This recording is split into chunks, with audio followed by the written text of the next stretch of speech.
इतना फिश, कुठलंही फिश, समुद्राचं असो तळ्याचं असो. आता हे तळ्याचं आहे, तर ते कसं मॅरिनेट करायचं आणि फ्राय करण्यासाठी तळाईसाठी ते मी सांगणार आहे ह्या व्हिडिओत तुम्हाला. तर हे पीसेस जे आहेत तुकडे, त्याला मी मीठ आणि हळद अर्धा तास लावून ठेवलेलं. चांगली हळद आणि मीठ मुरलं आहे त्याच्यात. त्याच्यानंतर हे वाटण बनवायचं.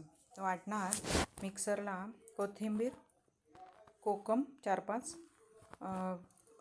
हे लसणाचा कांदा 1 आणि 1 हिरवी मिरची, हे सर्व बारीक वाटून घ्यायचं. हे वाटल्यानंतर हे असं दिसतं, कोकमचा कलर आला आहे त्याला.